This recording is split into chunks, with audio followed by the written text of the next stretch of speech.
மிசோரம் மாநிலத்துக்கு சுற்றுலா வந்தவங்க கொஞ்சம் பேரை திடீர்னு காணாங்க. அதுவும் 1-2 பேர் இல்லைங்க, 2000 பேர் வரைக்கும் காணும். அதுவும் சாதாரண தகவல் இல்லை, முதலமைச்சரே சட்டசபையில் சொன்ன தகவல். அவங்க எங்கே இருக்கிறாங்க, எங்கே போனாங்க, என்ன செய்கிறாங்க யாருக்குமே தெரியாது. இப்போது அவங்களில் ஒரு 7 பேர் சிக்கியிருக்கிறாங்க. ஆனால் சுற்றுலாவுக்கு வந்த அவங்க கையில் கேமரா இருக்கிறதுக்கு பதிலாக ட்ரோன்கள் இருக்குது. நவீன போர்க்கருவிகளை எப்படி பயன்படுத்துறது அப்படிங்கிற விளக்கம் இருக்குது. இது ஏன், என்ன நடக்குதுங்க? ஒரு நாடு, அந்த நாட்டினுடைய மக்கள் தங்களுடைய சொந்த விடுதலைக்காக போராடுறாங்க. இந்த போராட்டத்தில் அந்நிய நாட்டினுடைய கைக்கூலிகள் வந்து நுழைஞ்சாங்க அப்படின்னா அங்கே என்ன ஆகும்? ஒரு நாட்டினுடைய விடுதலையை அந்நிய நாட்டினுடைய துப்பாக்கிகள் தீர்மானிக்க முடியுமா? இதை பற்றி தான் இந்த பதிவில் நம்ம பார்க்க இருக்கிறோம். இந்த வீடியோவை புதுசாக பார்க்குற எல்லாரும் மறந்துடாமல் சப்ஸ்கிரைப் பண்ணுங்கள் அப்படின்னு சொல்லி கேட்டுக்கிறேன். இந்த வீடியோ உங்களுக்கு பிடிக்கும், அதனால் நீங்கள் லைக் பண்ணிடுவீங்க. ஆனால் உங்களை மாதிரி எல்லாருக்கும் போய் சேரணும் அப்படிங்கிறதுக்காக உங்கள் நண்பர்கள், தெரிஞ்சவங்க எல்லாருக்கும் ஷேர் பண்ணுங்கள். உங்களுடைய கருத்து அது என்ன மாதிரி இருந்தாலும், ஏற்புடையதாக இருந்தாலும் சரி, மறுப்பதாக இருந்தாலும் சரி, மறந்துடாமல் கமெண்டில் உங்களுடைய கருத்தை சொல்லுங்கள். அது நம்மளுடைய தொடர்ச்சியான உரையாடலுக்கும் வழிவகுக்கும்.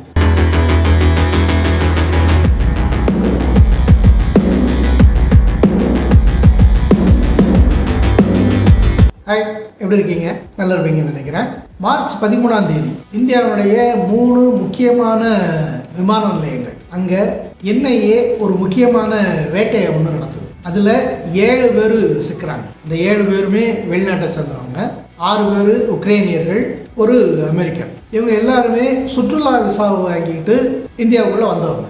இதில் அந்த ஒரு அமெரிக்கன் யார் அப்படின்னா மேத்யூ ஆரோன் வான் டைக். இவன் ஒரு சர்வதேச கூலிப்படையை சார்ந்த தலைவர். இதுக்கு முன்னாடி லிபியா, சிரியா இந்த மாதிரி இடங்களில் நடந்த போர்கள்லாம் இவன் பங்கேற்றிருக்கிறான். இவன் கீழே இன்னும் 6 பேர் உக்ரைனை சார்ந்தவங்க. Hurba Petro, Siliak Taras, Yuan Sukhnoski, Stefan Kiv Mariam, Honchar Maksim, Kaminsky Viktor. இந்த 6 பேரும் உக்ரைனியர்கள். சுற்றுலாவுக்கு வந்த இவங்க கையில் கேமராவுக்கு பதிலாக ட்ரோன்கள் இருந்தது. அதோடு மட்டும் இல்லாமல் அந்த ட்ரோன்களை பயன்படுத்தி எங்கெங்கே சேதங்களை விளைவிக்க முடியும் அப்படிங்கிற மாதிரி சில குறிப்புகளும் வரைபடங்களும் வந்து வச்சுருந்தாங்க. யார் இவங்க, ஏன் இந்தியாவுக்குள்ளே வந்தாங்க, என்ன செய்கிறாங்க இவங்க அப்படின்னு பார்த்தா அதுக்கு பின்னாடி ஒரு பெரிய மர்மமான விவகாரமே வருது. இப்போ இன்னைக்கு சரியாக 1 வருஷத்துக்கு முன்னாடி, அதாவது கடந்த மார்ச் மாதம் மிசோரத்தினுடைய சட்டப்பேரவையில் அந்த மாநிலத்தினுடைய முதலமைச்சர் லால்டுஹோமா அவர் ஒரு தகவலை சொல்கிறார். என்ன அப்படின்னா, மிசோரமுக்குள்ள சுற்றுலா அப்படிங்கிற பேரில் வந்து பதிவு செய்த கிட்டத்தட்ட 2000 பேர் இப்போ எங்கே போனாங்க, எங்கே இருக்கிறாங்க, என்ன செய்கிறாங்கன்னு எதுவுமே தெரியல, அவங்க மாயமாயிட்டாங்க அப்படின்னு சொல்லி சட்டப்பேரவையிலேயே அறிவிக்கிறார். இது எவ்வளோ பெரிய செய்தி ஆகியிருக்கணும், இந்தியாவே ஒரு உலுக்கி இருக்கணும். ஆனால் அப்படி எதுவும் நடக்கலை. அப்படி ஒரு நிகழ்வு நடந்தது அப்படின்னும், மிசோரத்தினுடைய முதல்வர் அந்த மாதிரி பேசியிருக்கிறாரு அப்படின்னும் மிசோரத்துக்கு வெளியில் இருக்கிற யாருக்குமே எந்த தகவலும் தெரியாது. இப்படி தான் நம்ம ஊடகங்கள்லாம் இருக்குது. ஆனால் இப்போ கைதான இந்த 7 பேருக்கும் அவங்களுக்கும் ஏதாவது தொடர்பு இருக்குதா அப்படின்னு சொல்லி விசாரித்தா அதுக்கு பின்னாடி பெரிய மர்மம் வந்து கொஞ்சம் கொஞ்சமாக வெளிவருது. அப்போ இதை தெளிவாக புரியணும் அப்படின்னா, பர்மா அப்படின்னு சொல்லி முன்னால் சொல்லப்பட்டு இருந்த மியான்மர் அப்படிங்கிற நாட்டை பற்றியும் அங்கே உள்ள அரசியல் சூழல்களை பற்றியும் நம்ம தெரிஞ்சுக்கணும். மியான்மரில் என்ன நடக்குது அப்படின்னா, உங்களுக்கு நல்லா தெரியும், 1948 அது சுதந்திரம் அடைஞ்சது. சுதந்திரம் அடைஞ்சதுக்கு பிறகுலேருந்தே அங்கே உள்ள தனித்தனி குழுக்கள் தங்களுக்கு தன்னாட்சி வேணும் அப்படின்னு சொல்லி ஒரு உள்நாட்டு போர் மாதிரி நடத்திட்டு இருக்கிறாங்க. இது தொடர்ச்சியாக நடந்துகிட்டு இருக்கு. தமிழ்நாட்டை சார்ந்தவங்க நிறைய பேர் பர்மாவில் இருந்தாங்க. அப்போ அவங்கெல்லாம் திடீர்னு எல்லாருமே வெளியேறி தமிழ்நாட்டுக்குள்ளே வந்துட்டாங்க. அப்படி வர்றதுக்கு மிகப்பெரிய காரணமே இந்த மாதிரியான உள்நாட்டு போர்களுடைய தீவிரம் தான். இது பிப்ரவரி 21 மேலும் ரொம்ப தீவிரமாக தொடங்குச்சு. ஏன் அப்படின்னா, மக்களால் தேர்ந்தெடுக்கப்பட்ட ஆங் சாங் சுகி அவங்க தான் பிரதமராக இருந்தாங்க மியான்மருக்கு. 2021 பிப்ரவரி 1ஆம் தேதி ஒரு இராணுவ கழகத்தின் மூலம் அவங்க தூக்கி எறியப்பட்டு இப்போ அங்கே இராணுவ ஆட்சி நடந்துகிட்டு இருக்கு. ஜெனரல் மின் ஆங் ஹெலங் அப்படிங்கிற ஒரு தலைமையில் அங்கே இராணுவ ஆட்சியை வந்து அங்கே நடந்துகிட்டு இருக்கு. இந்த இராணுவ ஆட்சியை அகற்றணும் அப்படின்னு அந்த குழுக்கள்லாம் மிக தீவிரமாக போராட தொடங்கினார். மியான்மர் பற்றி உங்களுக்கு ஓரளவு தெரிஞ்சிருக்கும். மிக அடர்ந்த அளவில் அதிக அளவில் காடுகள் நிறைஞ்ச முல்லை நிலம். அங்கே அரசியல் நிலைமைகள் அப்படின்னு சொல்லி பார்த்தோம் அப்படின்னா, நிலப்பிரபுத்துவ உற்பத்தி முறையில் தங்கி இருக்கிற அதிகார வர்க்கத்தினுடைய பிரதிநிதியாக இருந்து டாக்மடா அப்படிங்கிற இராணுவ நிர்வாக அமைப்பு அதுதான் அங்கே இருக்குது. மறுபக்கம் ஏராளமான குழுக்கள், சிறுபான்மையாக இருந்தாலும் சரி பெரும்பான்மையாக இருந்தாலும் சரி, இவங்க எல்லாம் தங்களுக்கு தன்னாட்சி அதிகாரம் வேணும் அப்படின்னு சொல்லி கேட்குறாங்க. இப்போ இந்த இராணுவ ஆட்சியினால் ஒடுக்கப்படுற பல பிரிவு மக்கள் மியான்மரில் கிட்டத்தட்ட 135க்கும் மேற்பட்ட இனங்களை சேர்ந்தவங்க இருக்கிறாங்க. இதில் காசிம், கரேன், ரகைன் அப்படிங்கிற 3 பிரிவுகள்.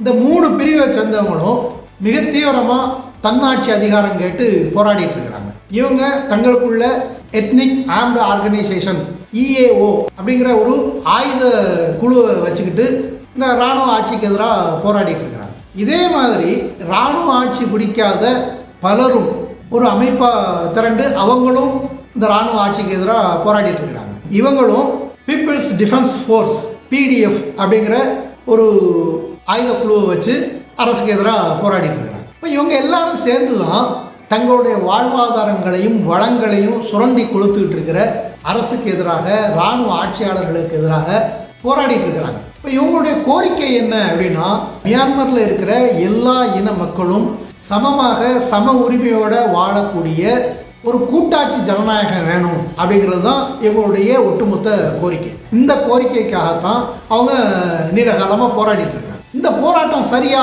அப்படின்னா அதில் மாற்றுக்கிறதுக்கே இடம் கிடையாது. இது மிகச் சரியான அவங்களுடைய சொந்த அதிகாரத்துக்கான போராட்டம். இதை எல்லாரும் ஆதரிக்கணும், ஆதரிப்பாங்க அப்படிங்கிறதுல மாற்றுக்கருத்து ஒன்றும் இல்லை. ஆனால் எங்கே சிக்கல் வருது அப்படின்னா, இவங்க தங்களுடைய ஆயுதம் தொழில்நுட்பம் சார்ந்த உதவிகளுக்காக மேலை நாடுகளை நாடுறாங்க. குறிப்பாக அமெரிக்கா இவங்களுக்கு மறைமுகமாக உதவி செஞ்சிட்டு இருக்கு. காரணம் என்ன அப்படின்னா, மியான்மரில் இருக்கிற இராணுவ ஆட்சியை தக்க வச்சு பாதுகாக்கிறது சீனா. ஏன் சீனா இதில் நுழையுது அப்படின்னா, சீனாவுக்கு இருக்கிற பல முக்கியமான வணிக வர்த்தக தளங்களில் மியான்மரும் ஒன்று. அதோடு மட்டும் இல்லாமல் மியான்மரில் கொட்டி கிடக்கிற ஏராளமான இயற்கை வளங்கள் இதெல்லாம் சீன முதலாளிகள் பயன்படுத்திட்டு இருக்கிறாங்க. அப்போது சீனாவுக்கு மியான்மருடைய இராணுவ ஆட்சி மிக நெருக்கமாக இருக்குது. மியான்மரில் இருக்கிற வர்த்தக முக்கியத்துவம் வாய்ந்த இடங்களும் அங்கே இருக்கிற இயற்கை வளங்களும் சீனாவுக்கு தேவைப்படுது.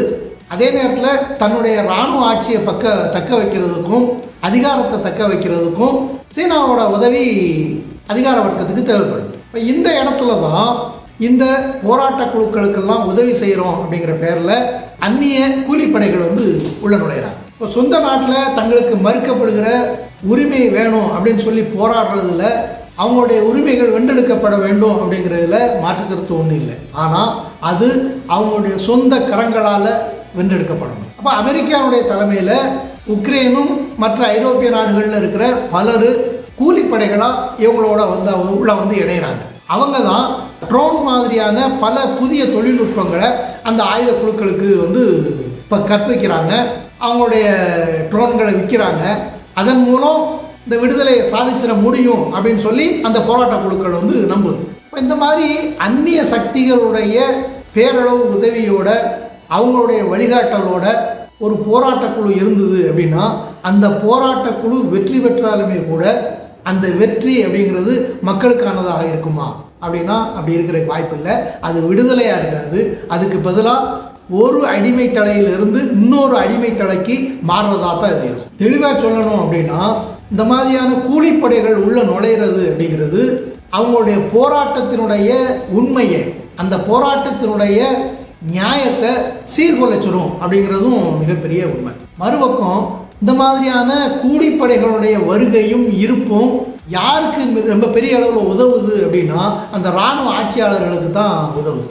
ஏன்னா அவங்க இந்த மாதிரியான தகவல்களை வெளில ஒரு பிரச்சார கருவிகள் மாதிரி பயன்படுத்துவாங்க. பாருங்க, இது உரிமைக்காக நடக்கிற போராட்டம் இல்லை, ஆட்சியை கைப்பற்றுறதுக்காக அந்நிய கைக்கூலிகளோட இணைஞ்சு இவங்க போரிடுறாங்க.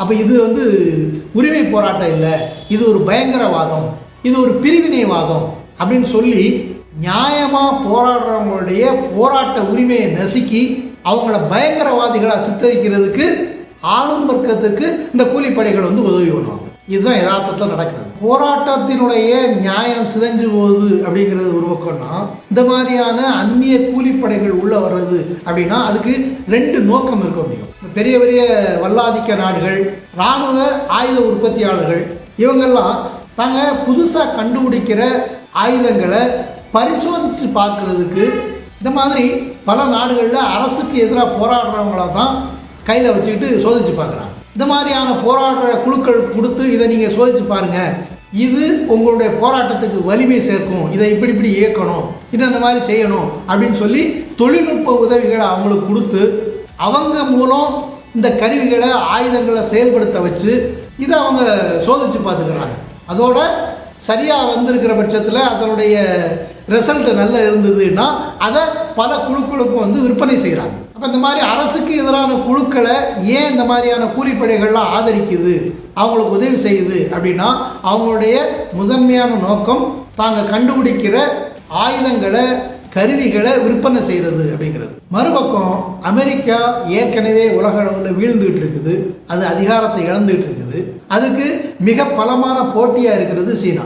அப்போ சீனாவுக்கு செக் வைக்கிற ஒவ்வொரு வாய்ப்பையும் அமெரிக்கா பயன்படுத்தணும் அப்படின்னு நினைக்குது. அப்போ இந்த இடத்துல சீனாவுடைய எல்லையை ஒட்டி இருக்கிற மியான்மர், அங்கே இந்த மாதிரியான கிளர்ச்சிகளை தூண்டி வழிநடத்தி ஆயுத உதவிகள் செஞ்சு அந்த நாட்டினுடைய இராணுவ ஆட்சியை நீக்கிட்டு ஒரு பொம்மை ஆட்சியை கொண்டு வர முடிஞ்சது அப்படின்னா மியான்மரில் அமெரிக்கா தங்களுடைய இராணுவ தளங்களை உருவாக்குறதுக்கு வாய்ப்பாக அமையும். இந்த 2 காரணங்களுக்காகத்தான் அமெரிக்கா கூலிப்படைகளுடைய வழியாக இதை கட்டுப்படுத்துறதுக்கு முயற்சி பண்ணுது. அப்போது ஒரு நாட்டில் தங்களுடைய சொந்த மக்கள் தாங்கள் நசுக்கப்படுகிறோம், தங்களுக்கான உரிமைகள் கிடைக்கல அப்படிங்கிற உணர்வுலேருந்து போராடுறதுக்காக கிளந்தெழுகிற மக்களை அந்த போராட்டத்தினுடைய நியாயமான காரணங்களை விட்டு திசை திருப்பி ஏகாதிபத்திய வல்லாதிக்கங்கள் தங்களுடைய சுயநலத்துக்காக அதை பயன்படுத்துகிறாங்க. அப்போ உரிமைகளுக்கான போராக எழுந்து வந்த அது பின்னால் ஏகாதிபத்தியங்களுடைய சுயநலத்துக்கான போராட்டமாக மாற்றமடையும். இதுதான் மியான்மரில் நடக்கிற விஷயம். சரி, இது இந்தியாவுக்குள்ள என்ன மாதிரியான விளைவை ஏற்படுத்தும் அப்படின்னா, ஏற்கனவே உங்களுக்கு தெரியும், இந்தியாவுடைய வடகிழக்கு மாநிலங்களில் இந்தியாவுக்கு எதிரான ஒரு மனோபாவம் இயல்பாகவே இருக்குது. ஏன்னா நீண்ட காலமாக அவங்க புறக்கணிக்கப்பட்டிருக்கிறாங்க, அவங்களுக்குரிய அங்கீகாரம் மறுக்கப்பட்டிருக்குது, அங்கே இருக்கிற பழங்குடிகள் ஒடுக்கப்பட்டிருக்கிறாங்க. அப்போ தொடர்ச்சியாக அந்த மாதிரியான காரணங்களால் அங்கே இருக்கிற மக்களுக்கு இந்திய ஆளும் வர்க்கத்தின் மேலே ஒரு வெறுப்பு இருக்குது. இந்த வெறுப்பை இந்த மாதிரியான கூலிப்படைகள் பயன்படுத்துறதுக்கும் வாய்ப்பு இருக்குது அப்படிங்கிறது மிக முக்கியமானது. இது ஏன் இப்படி சொல்கிறோம் அப்படின்னா, கொஞ்ச நாளைக்கு முன்னாடி மணிப்பூரில் ட்ரோன்கள் மூலம் குண்டு வீசப்பட்ட நிகழ்வுகள்லாம் நடந்திருக்கு. அதில் பல ட்ரோன்களை கைப்பற்றி இருக்கிறாங்க.